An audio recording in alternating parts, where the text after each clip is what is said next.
think of the patient's sticker shock, no matter what you tell them a procedure is. For sure. My insurance covers this and you want to charge me $35 for irrigation. How dare you? Right. Let a biblical plague happen to this office right this second. And I'm listening to my wife tell me a story about how a gentleman had one of those incredible insurance plans, like one of the last few, and who remembers what it was, but he needed 2 bridges and insurance ended up covering more than half of it for everything. Like it was one of those $10,000 plans, you know? Nice. And over the course of those 2 bridges, like figure between 6 and 8 units, and the total out of pocket was something like $2,800 for everything. For 2 bridges? And wow. Yeah. Wow. And he's like, oh my goodness, that's astronomical. And my wife had her come to light moment. And she was talking to someone, not on the older side, but probably towards retirement, if not retired. And he was like, oh my goodness, that's a lot of money. And she just went, no, it isn't. No, do you have any idea how much this would cost if you didn't have these insurance? This is unreal. Like, you're going to chew better the rest of your life and smile in every picture. And this isn't worth that to you. And I was just like, my heart, like, oh my goodness. This is why I married you, honey. This is why. Isn't it funny? Like, God bless. She was a social worker at one of New York City's busiest hospitals. I'm very blessed that she was able to take off for over 5 years to watch our children when we had them. And now it's, guess what? They're in school now. We can go back to work. Within 2 years, she's a dental office manager. Yeah. And for those of you listening, when you know exactly what your spouse is talking about when they come home and they tell you what's going on with work, it's pretty interesting. It's pretty fun. It's pretty wild.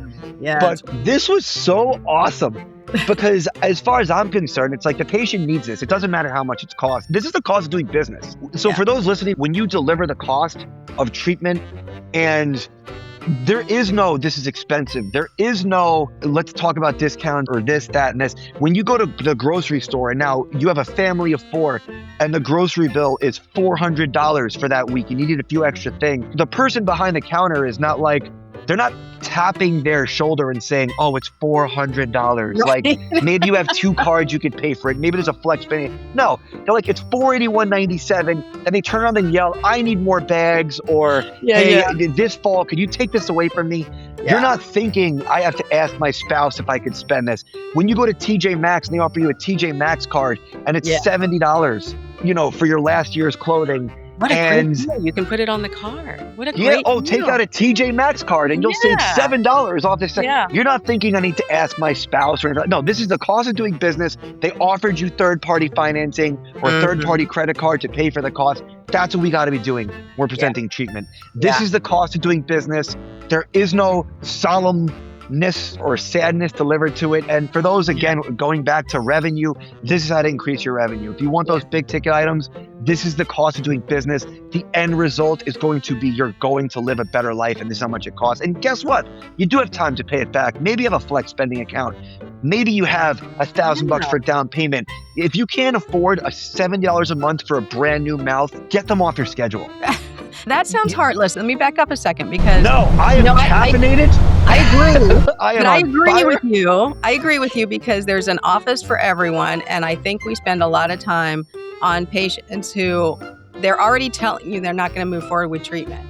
And so we spend time on that patient. Meanwhile, you've got patients that have not been scheduled, who need an appointment, and who probably would walk in and not like say boo at anything. I feel like a lot of times the front office feels like every patient is a challenge that I have to win. I don't do battle with everything anymore. Like there's somewhere I'm like, it's a waste of time. And I'm not saying patient is a waste of time. I'm saying that patient is not ready for what they need. And I'm ready for the patient who is. Instead of sounding heartless, let's think about this. Like that heartless conversation, the cost of keeping that person on your schedule who's going to fight you every time and then demoralize you every time they come in too. And the dentist too. No dentist wants to see a patient who keeps saying no. Why wouldn't you want to fill your office with people who really want to see you? Like, I think that's where we need to change that around. Would you like to hear more? Follow the link for the full episode.